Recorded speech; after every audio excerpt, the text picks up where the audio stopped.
All right, let's see. Let me just see if there's any uh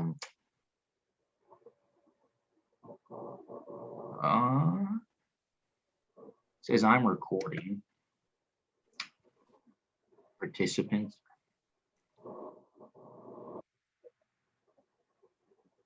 All right, yeah, let's it can all be edited out later.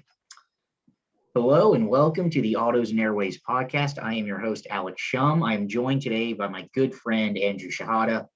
We go way back. You can find him on Instagram at Examined Media and also Examined Media on YouTube. He's a fellow car enthusiast, a good friend of mine, and has some pretty cool cars of himself as well. So, Andrew, thank you so much for coming on. I really appreciate it. Yeah, thanks for having me on, Alex. I'm excited to be here right now. Yeah, so we have some really cool stuff to discuss today. We're going to start off by doing the cars and bids segment. We each chose a couple cars that we like on cars and bids. We're also Andrew would like to talk about the new Nissan Z compared to the new Toyota Supra and a direction that the Mercedes and BMW are taking into the future. You also had the privilege to drive the new Ferrari SF90, and I know you wanted to discuss that. And as well, we have some other things lined up. So let's start off. Tell us a little bit about yourself, your background, some of your favorite cars and whatnot. Yeah, so I grew up in Cincinnati, Ohio, and my first car was an Audi A3. And then last year, I ended up getting a 2019 Audi S4. And I've grown up just around cars my whole life. And my father has a little collection. We very involved with the Ferrari Club, the Ohio chapter, and I just spend most of my days just researching cars and stuff, and just consuming media and creating some of my own. Yeah, right on. I mean, we've known each other a long time. I know you have a really cool collection, and you're a lot like me. Like all day long, I just like look at stuff. What's the latest? Always looking at car scoops, Motor Trend, Car and Driver. What's the latest news coming out? Following it all along. So yeah, it's a great introduction. So let's go to the cars and bids segment. So spoiler alert, we accidentally chose the same car. We chose the same car, and I'm going to let you take it. So what did you choose? So the car that we both chose actually was a 2013 Porsche 911 Carrera 4S. The thing that stands out about this car is that it has the Aero kit, which is a very rare option on Porsches. You don't really see it. It's only offered on the Carrera, and it basically makes your Carrera look like a mini GT3. And this car really stood out to me. I just love the black look, and it's a 4S. That's what you want. You get that launch control, has the sport chrono pack. The S gives you the extra power. It's naturally aspirated. Yeah. It's a PDK. It's just a no hassle car that'll do anything you want it to. Right. And it's and I'm actually going to be pulling this up to screen share it. So it's an interesting spec on this car. So I share. So this is the car. It's like I said, it's a 13 C4S with Aero kit. And the main thing with the Aero kit is this spoiler. It does kind of it's not quite GT3, but it's like you said, it's a mini GT3. It sold for, I believe it was $69,000, which is a pretty good price for one of these, and it is higher mileage at I believe 46,000. You can definitely see the wear on it too. Yeah, it needs a detail for sure. And, it was used by someone that it looks like someone used it as it should have been used as a Porsche. Go to the interior. It's kind of a boring color combination, but it's still really cool to see an Aero kit. It's pretty rare. And one thing that kind of stuck out to me, we talked about this earlier, is the fact that it has a CD changer. I mean, that is so 2003. It has a 6-disc CD changer, which is in So I looked it up. You could get a CD changer on basically every Porsche up until the 2021 model year. They still offered it on the Cayenne, the Macan, and the Panamera, which is just kind of insane. So yeah, so the car I actually chose two. The one I'm going to talk a little bit more about is a 2014 Lotus Evora, but it's a very strangely optioned one. It's in burnt orange with a black interior, nice color combination, but it has the IPS, which is an Ison 6-speed automatic. Yeah, that's not how a Lotus is supposed to be ordered. Whoever ordered that thing, I don't know, does not deserve to be driving around in a Lotus. Well, obviously they don't have it anymore, but that's a very strange car. I mean, you don't get a Lotus with the 6-speed or with a 6-speed automatic. So let's share my screen again. Very, very professional here. So this is it. It's not the Evora S, so it's just the standard Evora. It has the 3.5-liter Toyota V6. It's 276 horsepower and 258 pound-feet of torque, which in a car that light is more than enough. It's still very fast. It's a very interesting. I think the color combination is very cool. I like it a lot. I like the gray wheels. Inside it's black. And it's yeah, as you can see, it's an automatic, which is just not right. Those seats, I mean, you can probably fit a 4-year-old if you amputate all of their limbs. Like, you're not even fitting children in the back of that thing. No, that's just for insurance. Yeah, exactly. Has the premium package, which gives you heated seats. Get this, a leather center armrest. Interior accent lighting, and also part of this package, a trunk-mounted cargo net. That's, I mean, come on, why is that an option? It's a net. Also has the tech package, which gives you an Alpine touchscreen head unit with navigation, and also cruise control. It has the IPS Sport package, which is just a sport package for the automatic transmission. That gives you a 3-piece rear diffuser, cross-drilled brake discs with red calipers, and a twin titanium exhaust, which I'm sure that sounds a lot better than, your grandma's Camry, but again, it is a Lotus. It does have staggered wheels, 18s in the front, 19s in the back. It has the Recaro sport seats, which are really nice. But yeah, it's got the IPS transmission. IPS stands for Intelligent Precision Shift, which I know for a fact that transmission, it's the same one they use in Toyotas. It's not great. It has no business being a sports car, and that person made their own choice, whoever bought that. It seems like they wanted the car to be something different than it actually is. Right. And the Evora is not like the full track. It's not an Elise, but it's still I actually had the chance to drive an Evora S, and I really, really liked it. It was a very different, very interesting car. Still comfortable enough to, I don't know if I daily it, but I could drive it to work on occasion. But it's just, it wasn't screwed together very well. And something that was interesting, let's see if I can pull it up here. It was under the documents. Here we go. So assembly point, Norwich, in Norfolk, England, and it was imported to the U.S. through Norfolk, Virginia. So it came out of Norfolk and it entered Norfolk. Circle. Yes, yeah. Two very, very different places. So another car, this one's really quick. This is a car that's kind of special to me. For my European friends, you'll have no idea what the hell this is. For my Australian friends, you will know what it is. This is a 2016 Chevrolet SS. This car, GM was expecting to sell like 15,000 units a year, and it was on sale for 4 model years here in the US, and they sold just over 12,000. They did not market this car whatsoever.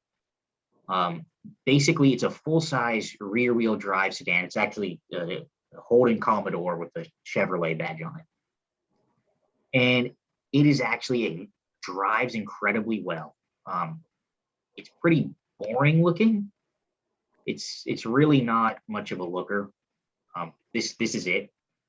It's in silver ice metallic with a jet black interior. Unfortunately, this one has the 6-speed automatic. You could get it with a 6-speed Tremec TR6060 6-speed manual. That's a really good transmission. It has all the stuff for performance cars. So it's got the LS3 engine. So it's the 6.2 liter naturally aspirated V8, 415 horsepower, the same number in torque. It has GM's magnetic ride control, which is GM speak for MagneRide adaptive dampers, the best adaptive dampers that you can get is MagneRide. It's amazing in every car it's in. GM has pioneered it. It's the same, this has the same dampers as what Ferrari uses, and this, thing that looks like a rental car. Has a limited slip rear differential, dual mode exhaust. It's actually very well equipped. It has heated and ventilated leather seats, 9-speaker Bose audio system, heads-up display. It's got all the safety equipment, so lane departure warning, forward collision warning, and all that. An 8-inch infotainment system with navigation. And the thing is, they drive very well. I actually have driven one of these, and to me, it felt a lot. This is a modern interpretation of an E39 M5. You wouldn't expect that. It looks boring. The interior is not that nice, but it drives incredibly well.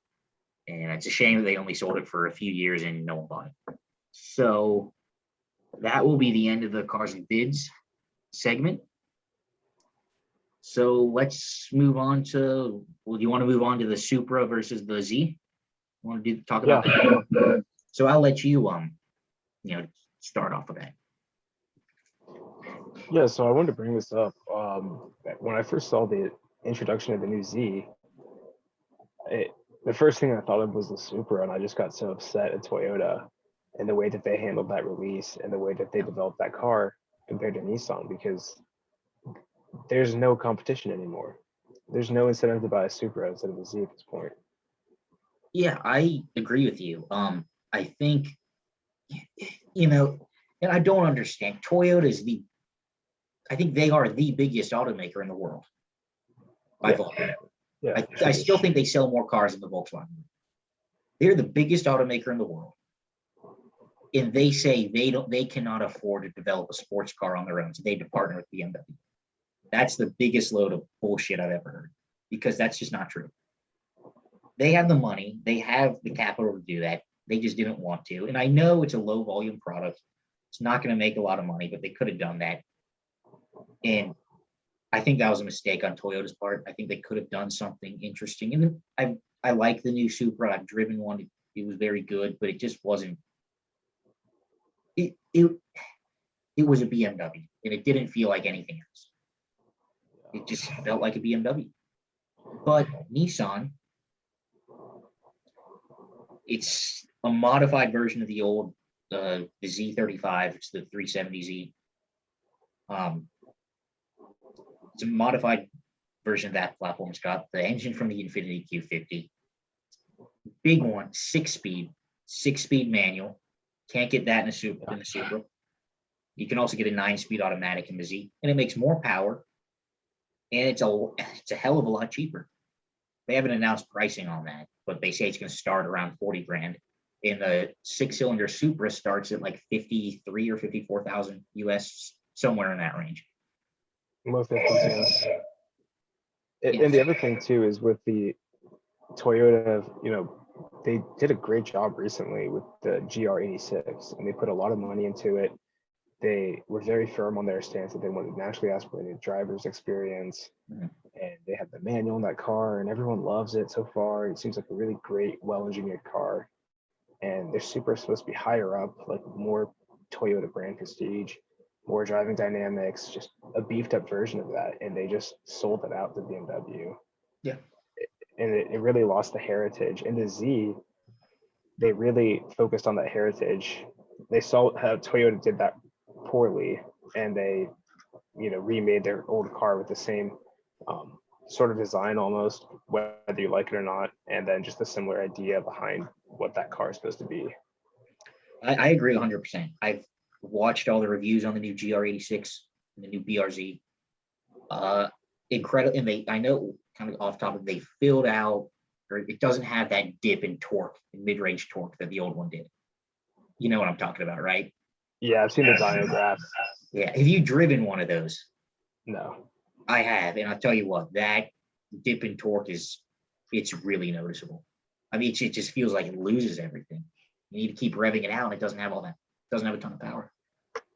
But I like what they did by not turbocharging it, because that's not that car's about handling, not speed. It's fast enough. It's still a quick car, but I think it's 228 horsepower, if I'm not mistaken, and that's enough. But yeah, I agree with you. I think Toyota sold himself out to BMW. It's made by Magna, which is that auto contracting company, same company that makes the G-Class Mercedes. Mm-hmm. They built them in Austria. It's also Jaguar I-Pace is produced by them. JLR does not make the I-Pace; it's Magna. And it's got the B58. It's a BMW engine. It's got the ZF 8-speed automatic, which is not BMW, but that's the best automatic in the world. Torque converter automatic in the world. Still BMW tuning, BMW suspension, not Toyota. They say they, did all the chassis tuning and engine programming, and I don't believe that at all. All I believe is that they did the styling, and that was about it. And it's unfortunate because Toyota, the LFA, was an amazing car. The GSF handles very well, and I'm actually very excited for the new IS 500. That car is going to be really cool. But yeah, I'm really not so sure on the Supra anymore. It's pointless unless if they make a manual version, which is possible. There's a company in Texas that manual swapped a new Supra. I think that would change the tables a little here, change the tides a little. Sorry, but there's just a price difference even, and for the power difference, price difference, that just really is a big difference that I've noticed, and I don't know how they can remedy that. And it's just Nissan is just undercutting them so aggressively that even if they add a manual, the cars could, let's just say they'd be equivalent performance-wise with the manual. I know there's a little horsepower difference, but let's just say they'd be about equivalent. $10,000 difference then. So right, it would be too little, too late. I agree, and I think this is the beginning of the end for the Supra. There's no way in hell there's going to be a 6th generation Supra. It's not happening.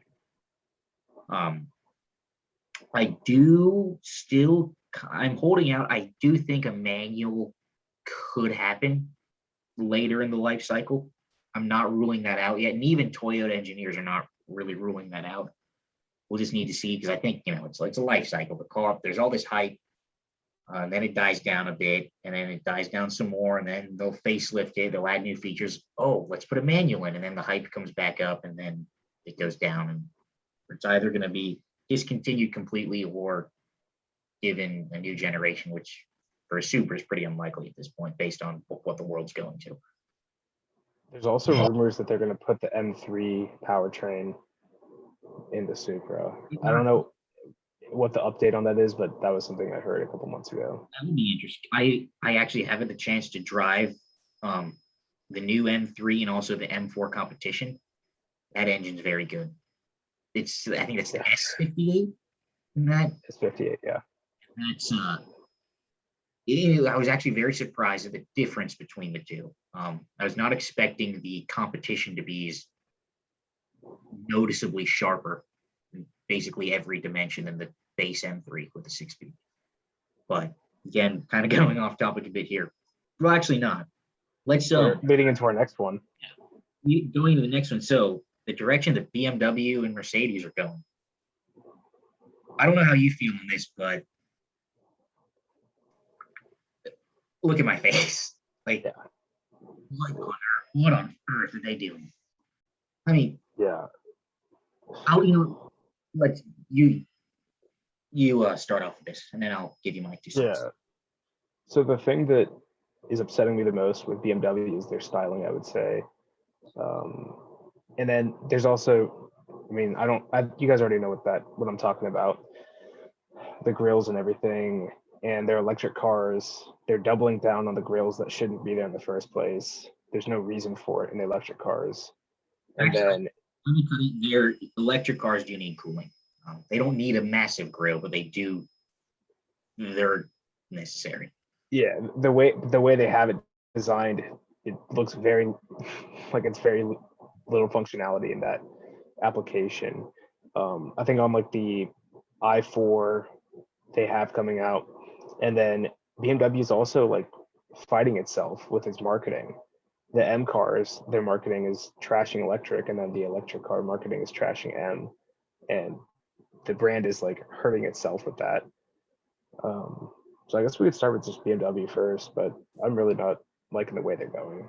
Yeah. So there's a couple things with that. So what's interesting is that like Audi has announced that their current generation of ICE cars or ICE or internal combustion engines is going to be their last.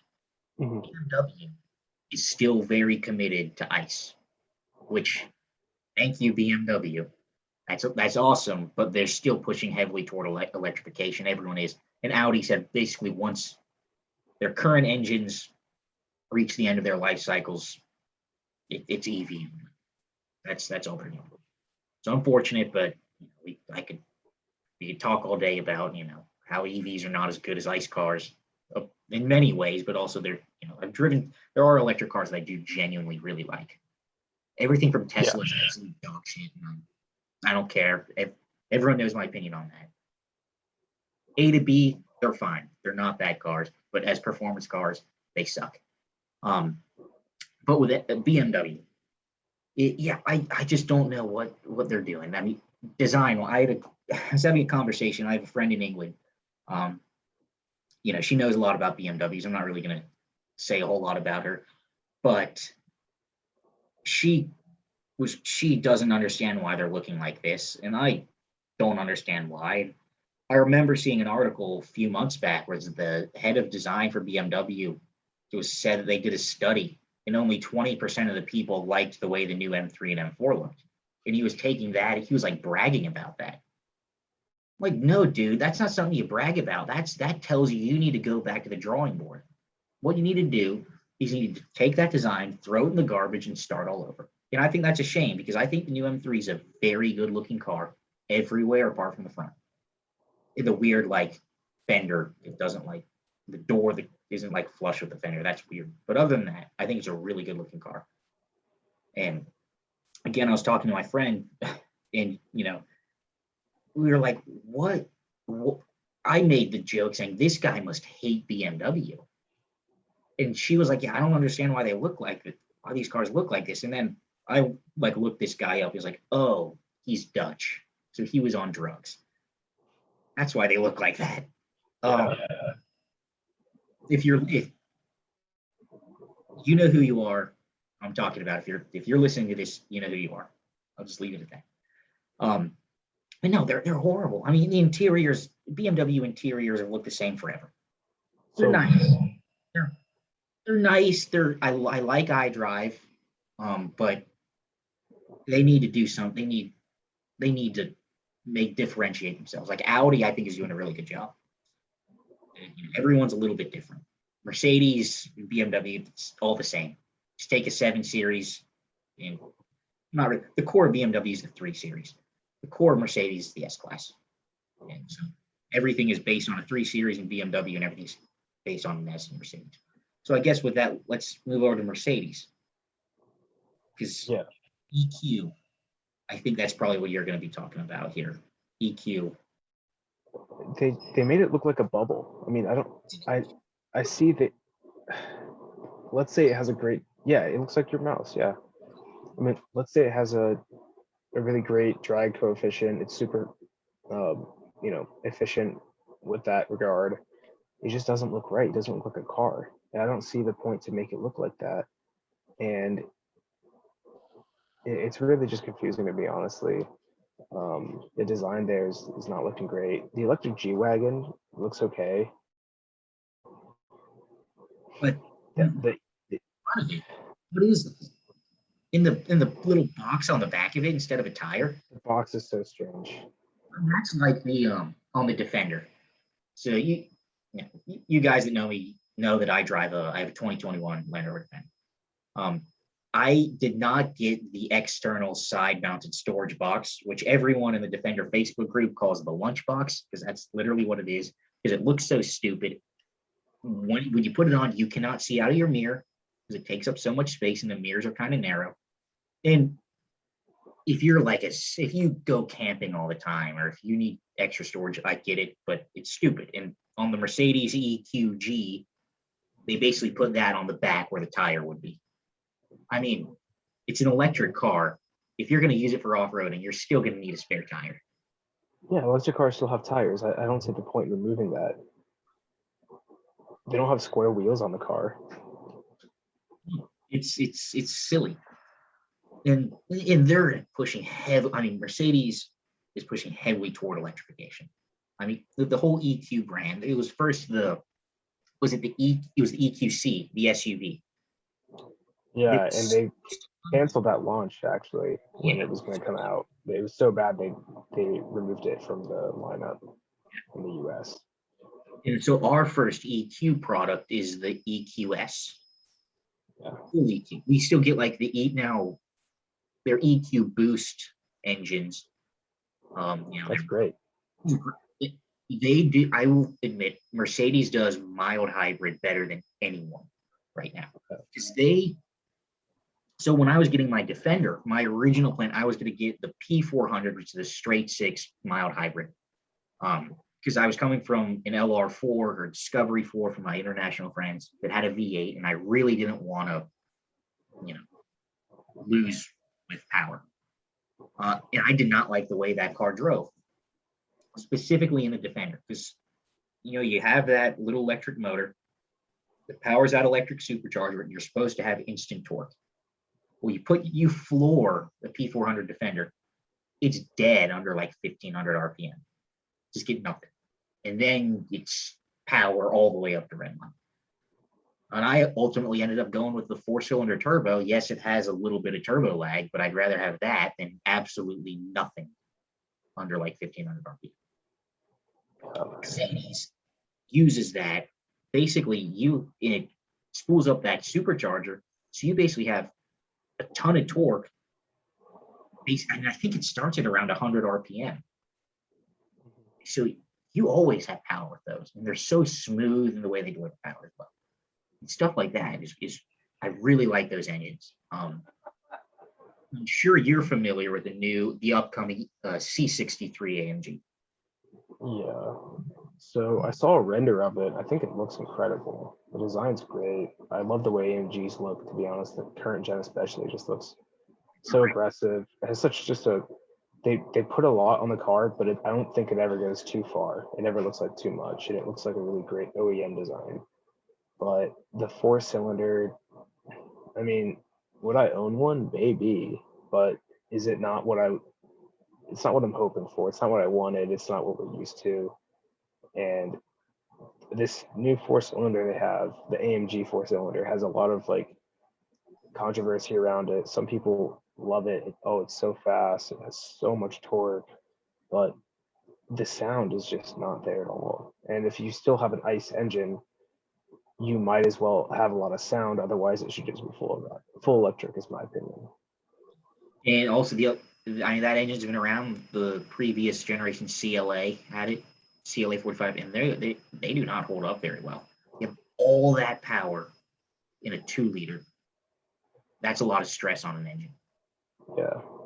It don't hold up well. And I'm interested. I apparently rumors that I've heard and that I've read. So it's the new plug-in hybrid 4-cylinder. It's going to have according to some sources, over 600 horsepower, which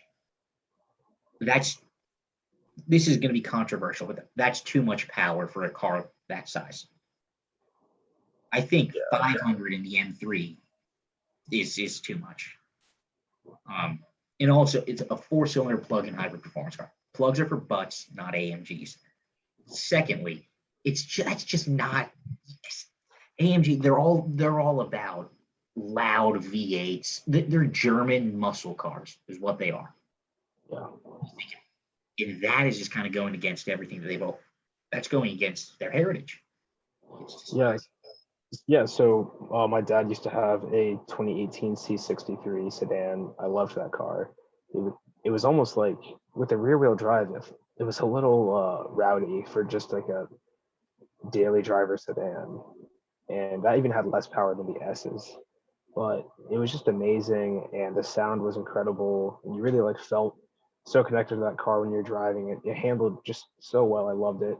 And then we decided to get something that was more practical, which ended up being an E63S sedan.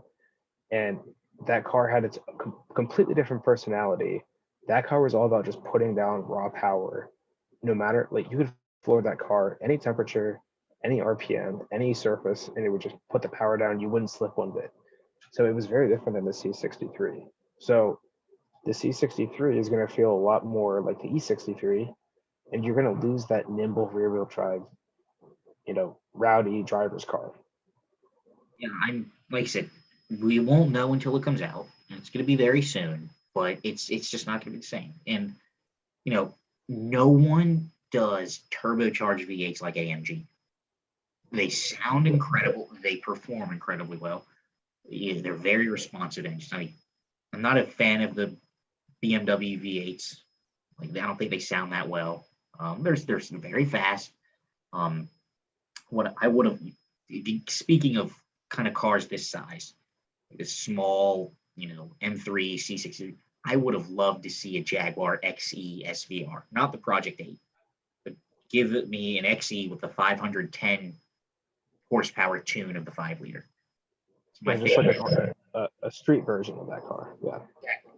That would have been so cool because that thing handled better than anything. I've not driven a Giulia. I think that probably handles better, but not by much. Just as good as the old Cadillac ATS. That thing handled incredibly well. The interior was garbage.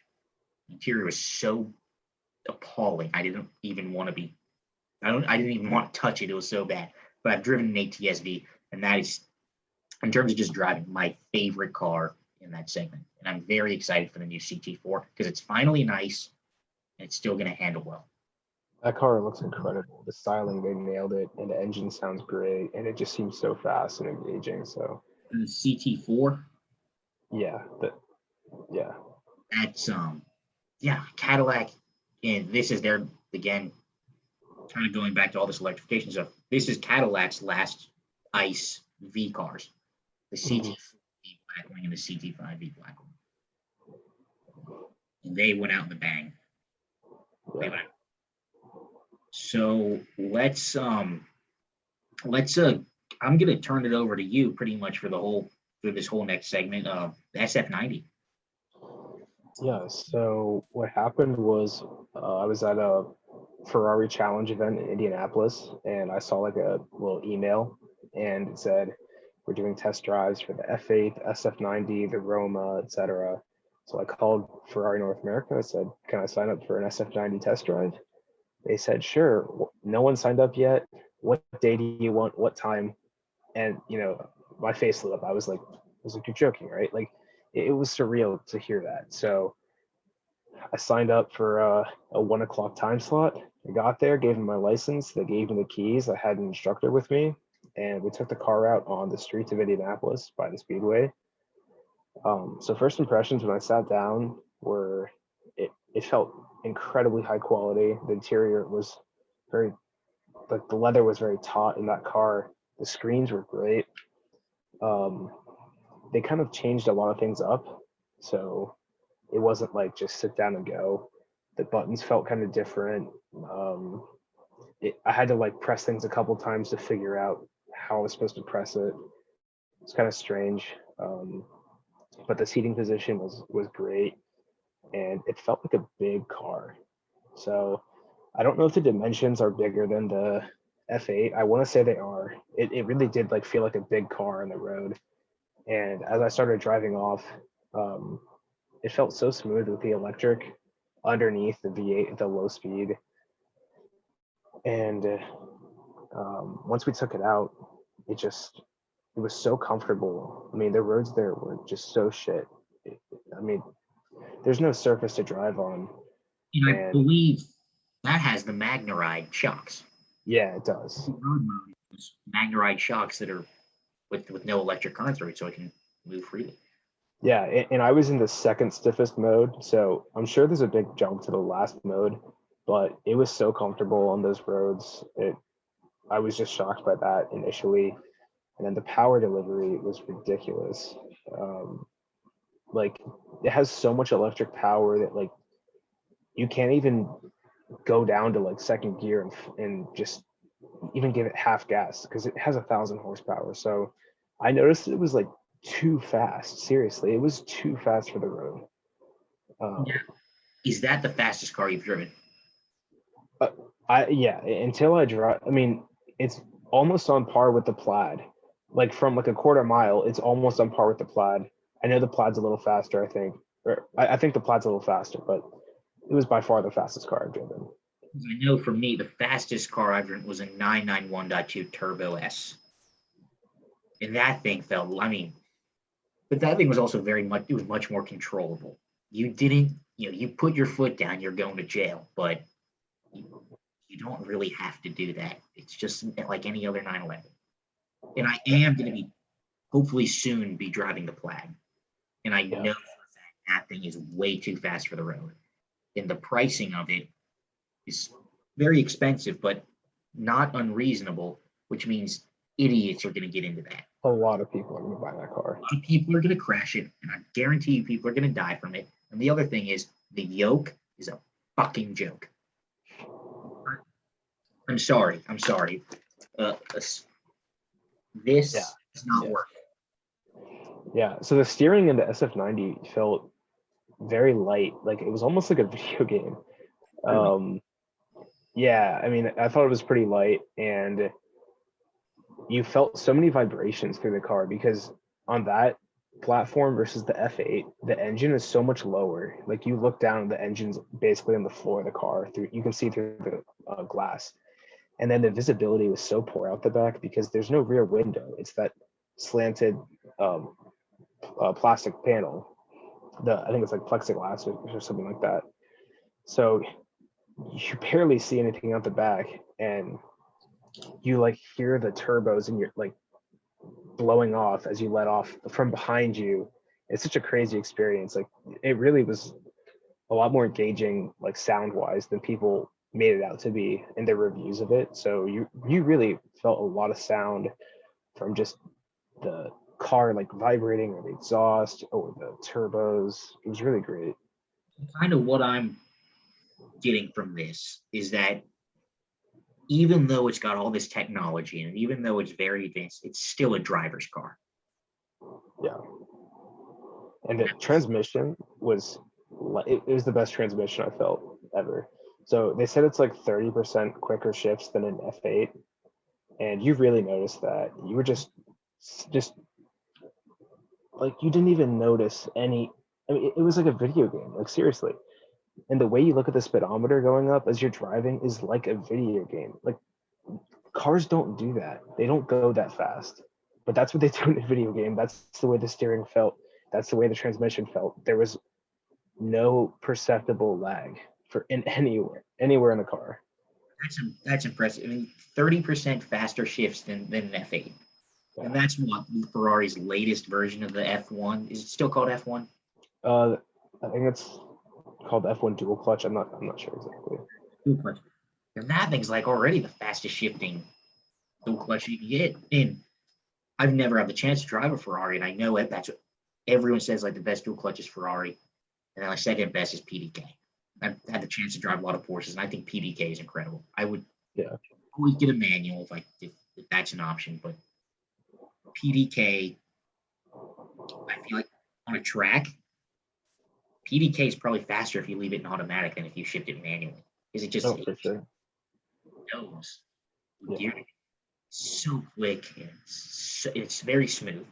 Dual clutches aren't the smoothest, in stop and go traffic. PDK and Audi S-tronic is pretty good. It's still not perfect because it's impossible to make it as smooth as a torque converter, but they do a really good job of that. Yeah, so actually my first car was a dual clutch A3, and one of my biggest complaints with that car was coming to a stop, you would lurch forward every time as it downshifted. And my S4, they this from the B8 to the B9, they went from the dual clutch to the ZF8. And I was kind of like, oh, do I want a torque converter? But I love that transmission. It's so much better than the dual clutch. It's just so comfortable. No, and everyone says it, and I agree. So that is the best torque converter automatic in production. Been in production about 10 years now. I think the first car that got it was correct me if I'm wrong, and I might correct myself later. I think it was the previous generation BMW 760, the V12. I think that was the first car to get the ZF8 speed presented. Okay. And now it's in every JLR product that's not a transverse engine. It's in every BMW that's not a transverse engine.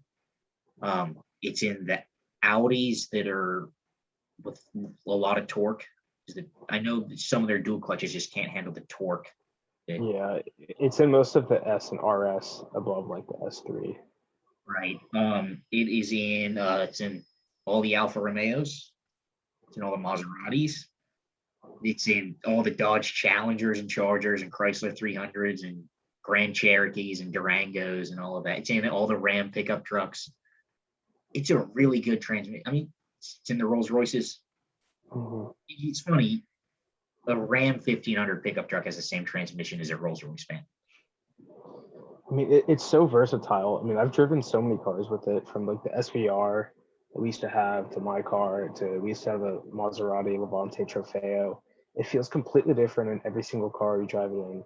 I haven't driven the RS6 yet, but you can put that transmission in any car, and as long as they put enough time into the coding of it, the tuning, it really like has that individual feel, and you don't feel like the cars don't feel the same. So it's really great. One of my best friends used to have a 340i, F30 340i. And that thing, it was lightning quick. My Defender, it's not the same.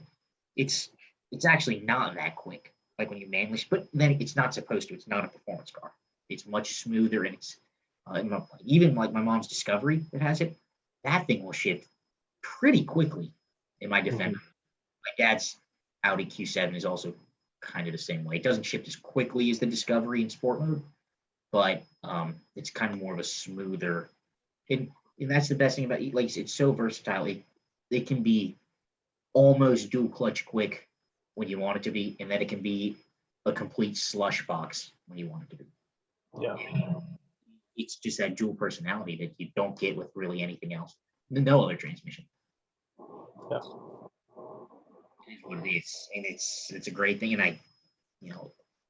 I don't see that transmission going away anytime soon. And I know they just came out with like an electrified version of that can handle plug-in hybrid, mild hybrid. So that transmission, a lot of time left. Yeah, I mean, I don't want anything else than that, honestly, at this point. Other than if I can't get a manual, that's because it just does. Lamborghini Urus has it. Yeah. Very different than which I don't know how familiar you are with that, but I know everything that's MLB Evo platform from Volkswagen. So the RSQ8, the Urus, the Bentayga, and the Cayenne, they all drive a little different, but they're all pretty similar. Apart from the Urus, the Urus's driver is very different from the rest of them. It's a Lamborghini. Yeah. My neighbor has one. I haven't been in one that's driving before, but I sat in it and took a look around. The interior is very similar to the Audis with the screen setup, but the software and the switches are much different. And the engine sounds. I don't think it's the exhaust. I think it's the tuning of the engine. It has a way more aggressive, like, just like the way it revs is much sharper than the other ones, and it has a lot more burbles and everything. It just sounds a lot more Italian, I know, but it seems to be very differentiated from them. I think it'll be interesting now that you got the R6, which is awesome. I wonder how it would compare to that. So That's my actually dad and I, R6. yeah, so my dad and I, we were comparing it to a Urus because that was the alternative car. That's what we would have gotten instead. We would have waited to get a Urus sometime this year if we didn't get the RS6, just because we saw the RSQ8, we walked around it, didn't really like it, and then the other stuff is just so expensive that it's too close to the price of the Urus that you might as well just get the Urus. And it seems like the RS6 is much more similar to the Urus because it has that lower weight than some of the other cars, and it's just got the same handling dynamics. In theory, just being lower to the ground and everything, it's inherently more similar to the Urus than the other Volkswagen products with the V8. Yeah, I mean that. Speaking of that car, I mean the RS6. Everyone has been. It was sold in the U.S. for 1 year, 2003. It was a sedan, and then they dropped it. Everyone is begging Audi, bring the RS6 Avant to the US. Bring more wagons to the US. And they were like, no, no, no. And then we got the B8. We got the first few years is the normal Avant, and then they dropped it for the all-road. Yeah. And the B9, the only wagon we get is the all-road. And then, there was a tweet I remember a couple years ago, and it was like candle emojis in a circle, and then it said like Avance in the US.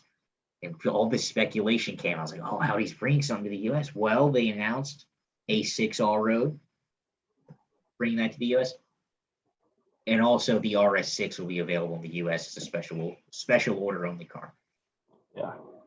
And everyone was happy. And apparently they are selling pretty well. And I know they're very limited, but they're selling.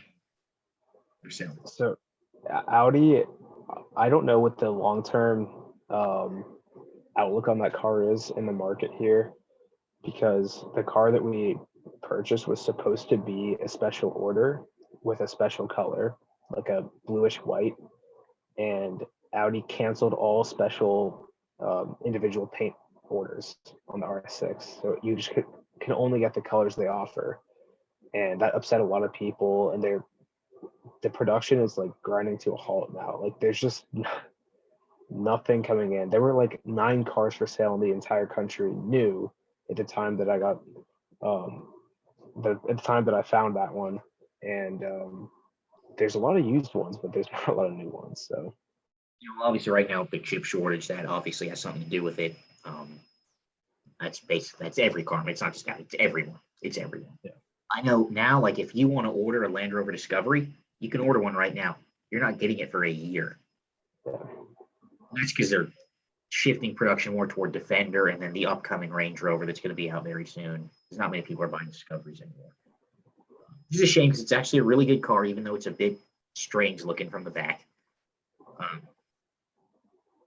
But again, I think it's really the RS6 is we finally get it. And I have another one of my friends in England. She drove one recently, and she was like, "One day I'm gonna have one of these." So I mean, that's like a goal car for me. But I know those, at least in Europe, they're not limited. Anyone can go get one. Here in the US, they're limited, and values I don't see those depreciating much, if at all. Yeah. So the way that I've seen the market is that, so the new ones, they have a gross vehicle weight of above 6,000 pounds, which means you can write it off as Section 179. If they're used, you can't do that. So the new ones are like very highly valued because of that tax write-off you can get, and the used ones are basically selling for like 5 or 10 over MSRP basically. So I think they're going to go up more sooner. So I'm interested because I know for 20, I think it's 22. I don't know if they're completely getting rid of the air ride, in favor for steel springs with adaptive dampers, or if that's standard and air ride is going to be an option? It was hard to interpret. I know what you're talking about. I saw the news articles about that. So the one that we got has the air ride, and that'd be a deal breaker if it had the steel springs, because it's actually a very low car when you see it in person. It's so low, and obviously it's not an SUV, so you're gonna scrape. And the air ride, it's really easy just to lift the suspension and pop up a curb. So if it didn't have that, that'd be a deal breaker. Right. Yeah, and then that hopefully it'll still be available. And if you have to pay extra for it, well, I'd rather spend a couple grand on air ride than scraping a bumper every other day. It's fast wagons. If I don't know if you want to talk about that real quick, like I love fast wagons. RS6 my current favorite, but also the one that I promised myself I will own one day is a CTS wagon, the 6-speed. Not that nice of a car on the inside, not the best looking car ever, but supercharged 6.2 liter V8, LSA, 556 horsepower, 6-speed manual, rear wheel drive. The thing did almost 200 miles an hour. It never should have come out. I mean, who bought that? Come on. I sold all of them to auto journalists that somehow managed to get a lot of money or went bankrupt. Yeah, that car's crazy. I just love the CTSV and the history behind it. I know that they were late 2000s, early 2010s. They were, we have BMW on our sites. It's the Germans. We're going after the Germans. We're going after the Germans. And that kind of backfired a little bit because they tried and they made these great handling cars, and that's where they spent all their money. The interiors were not that great. If you're going to go up against the Germans, you need to have a car that handles as well as them. It has an interior that is nice as them. They handled great, but they didn't have the great interiors. And now they're kind of, their Cadillac's going through a renaissance now with all this push toward electrification. But the new CT4 is really nice. The new CT5 is nice. New Escalade, finally a car worthy of its price. And I think they kind of maybe should have done something like what Lincoln did, because Lincoln didn't really go after the Germans. They kind of went with like old school American luxury, handles like a barge, super soft, but because Lincoln has no intentions to make a performance car or anything remotely somewhat sporty. No.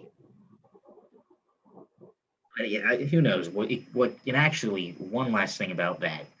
So we listened to a podcast a while back, and the guest on was Bob Lutz, the former vice chairman of GM. And he told this guy, it's actually the same YouTube guy, watch, that if the recession never happened, Pontiac, remember Pontiac? Oh, yeah. Pontiac was going to be a performance brand. They were going to go up against Dodge. And do you remember the old Pontiac G6? It was just a rebadged Chevy Malibu that was like sporty. Yeah, I've seen them around a lot in the past. So the next generation of that was going to be on the Alpha platform. So it was going to be based on the ATS, Cadillac ATS, and obviously the current Camaro. And it was going to go up against like the Dodge Charger, but be more of like a handling focus. That would have been so cool. Yeah, so one of my good friends from high school, his first car was like a Pontiac G6 hardtop convertible. I remember those. And it was like a pre-production model that his family got somehow through a friend that used to work there. And it was just like, it was nice. I mean, I never felt like there was anything wrong with that car. I loved it. It would have been great to see how Pontiac progressed past the point that they stopped at. Yeah, it's a shame. I mean, you think, we're going to kind of start to wrap things up here, but speaking of Pontiac, I do have a little kind of rapid fire questions that I'm going to be asking guests. The first question I'd like to ask, name a car company that has since gone defunct that you would like to bring back. And I think this kind of ties in perfectly with like Pontiac that we're talking about here. Yeah. I would say Lancia. Well, there's Lancia is still technically around. Okay. Yeah. It's a piece of shit. Yeah. They used to make like rebadged Chryslers. I think like they had in Italy a Chrysler 300 with some Lancia, and then the Town and Country was badged as like ugh. Bring back the Stratos, bring back the Delta and all of it. But go ahead. Yeah. I mean, if we could see a modern American market interpretation of that car, that would just be incredible. I know there's a guy I've seen on the internet called Automobile Amos, and he's working on a modern, like full-fledged version of the Delta Integrale. I would just love to see that kind of like spirit in the cars, especially the Stratos. Just something Italian like that. I mean, I guess Alpha's doing a good job of kind of bringing that back now, but I would love to see Lancia version of that in today's world, especially an EV. Honestly, that'd be cool EV. It would be, yeah. It could totally like a rally, maybe do like a kind of almost like a, because when you think of it, kind of a modern version of like a Lancia Delta, you could kind of compare it to something like a Golf R or a WRX STI. The WRX, the new one, is kind of like that almost. Yeah, with the side, with the plastic cladding on the side to make it look like a fucking crossover. Like, no. And the fact you can still get it with a CVT. If you get little rant here. So the new WRX, I think I don't think it's ugly. I think the side, the black fenders is a bit strange. CVT needs to go. And the other thing that's so stupid, so you can they have a new like top of the line GT version that gives you like Recaro seats. It's the first WRX ever to come with adaptive dampers. You can only get it with the CVT. Like, why are you giving us all the stuff we want and you have to get a CVT? Yeah.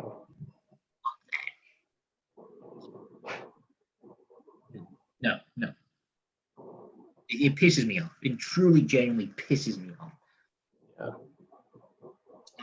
So I'm actually going to answer this as well.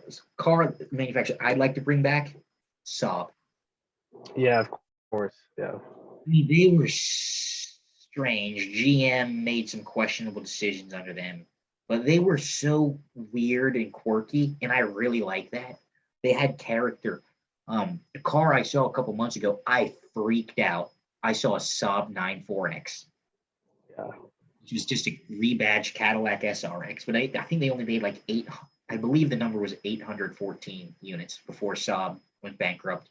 GM, basically shut it all down. And I know they got sold to Spiker, but then they went bankrupt right after that. But it's a long story. I won't get into that. But that is something I would have really liked to see. And the other thing is, the next generation 9.3, there were pictures of that came up online. Mm-hmm. The guy that designed that, a guy by the name of Jason Castriota, he is the same guy that designed the Ferrari 599, Maserati Gran Turismo, and also, believe it or not, the new Ford Mach-E. Oh, really? So that's a very strange. I don't like the way it looks, but I've driven one and I love the way it drives. That's an EV that I honestly, hand on heart, would pay money for. I feel the same way, actually. Yeah. That car just seems great. The Mach-E, I mean, that is what the Edge ST should have been, because I've driven the Edge ST and it was objectively one of the worst cars I've ever driven. It was garbage. I won't get into that, but the Mach-E, and I drove that thing, and I drove that thing back in like I think it was April, and I'm still thinking about how great that car was. I don't like the way it looks. Yeah. I don't like the interior design. I hate that giant tacked on screen, but the interior felt every bit a $50,000 car. It's the first Ford I was inside. I was like, wow, this is actually a nice place to be.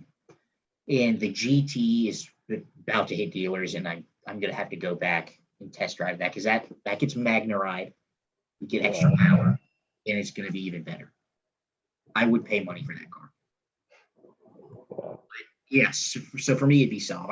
I wonder what they'd be doing now. I know they got bought out by a Chinese company to make electric cars, and then they went bankrupt. I mean, Saab, Saab is literally a sob story because they just can't make it. I know. So, a couple more questions. Your dream car. What's your ultimate dream car? Well, after driving it, it has to be the SF90. Um, it took me a couple of weeks to like get used to driving my car again because it was just so fast and it felt like nothing else that I've driven. I've driven, other supercars, and it just like changed my whole perception on like what driving is, and that's my goal. We'll see if that ever happens, but No, that's a great goal. I mean, it's a real supercar. I mean, it's true, and it's a hypercar. it's not limited. Yeah. Anyone can go and buy it if they have the money. Ferraris are a little tough to nudge your way in to get an order for anything now. So they say it's not limited, but in practice, I'm sure you'd have to buy a Roma or two to actually get your order through. For me, it's honestly my favorite car of all time, and it's very much a car that I know in my lifetime is doable. And you might laugh at this, but it's a Jaguar F Type R. Oh no, I love those. I love It's those. my favorite car of all time, and it's not the best sports car in the world. It handles very well. It's a very good sports car, but it's not nowhere near as good as a 911. Um, but whereas a 911 is a wonderful sports car, it doesn't have character. It's so good because it's so good at everything it does. The F Type is flawed. It's heavy. It's really heavy. I made a joke to one of my friends. I was like, JLR has invested heavily into aluminum technology to make cars lighter. I don't know what the hell aluminium is, but it's got to be one of the heaviest substances in the universe. Yeah. That type weighs 4,000 pounds, and it's not a big car. Does. But that is in the engine. I actually have driven a manual V6 F Type.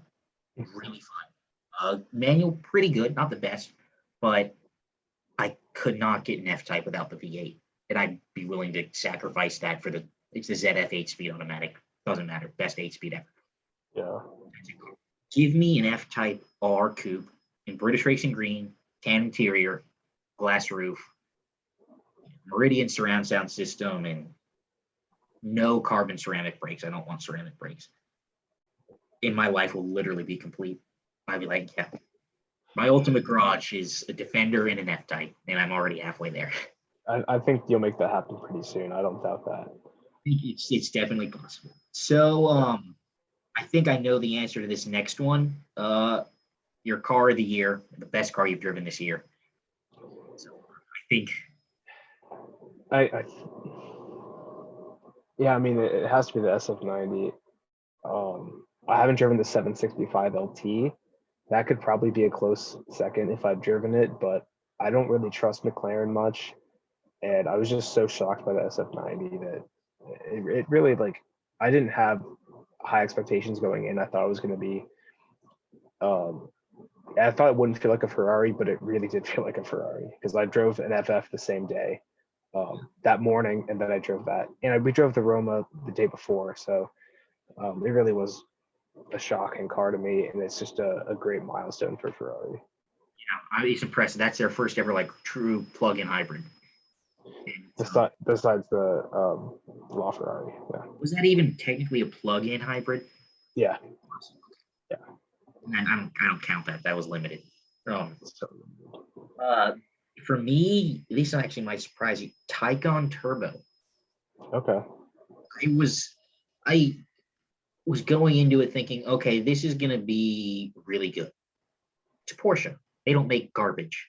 Nothing they make is bad. But I was truly shocked on how good that car was.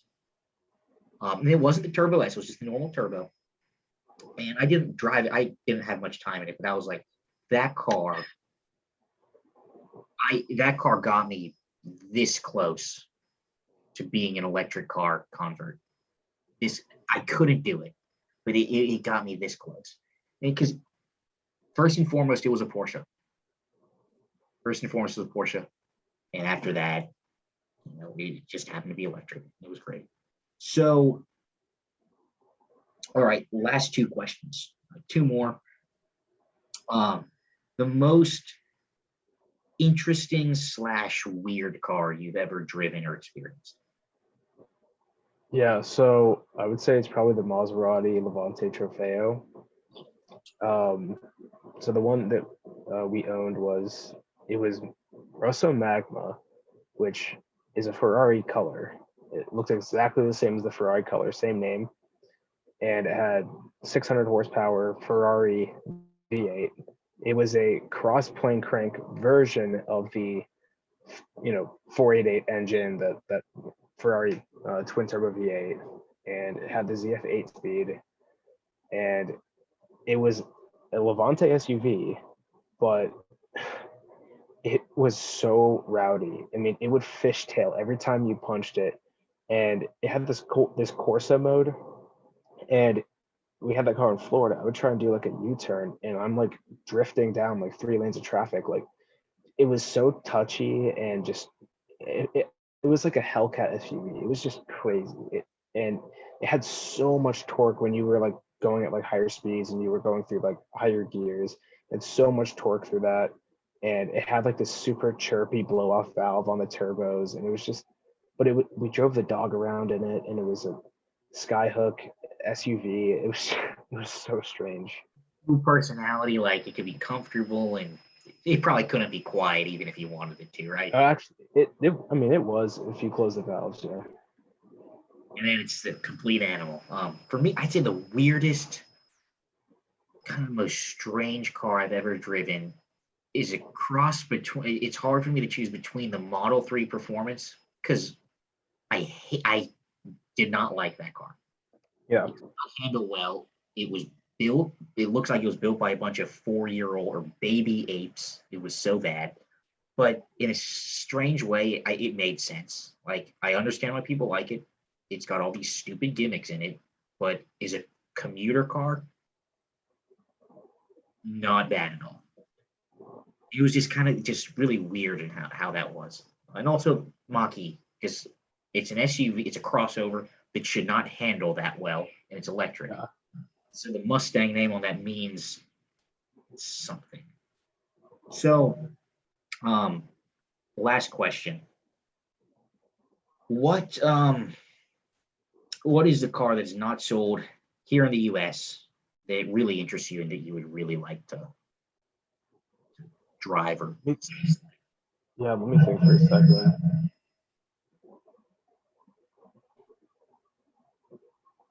I kind of want to say Holden Ute. Oh yeah. But you can those are possible. Just get a Yeah. Pontiac G8, like a totaled one, and you can buy like all of the stuff from Australia and import it. So it'll just snap right on.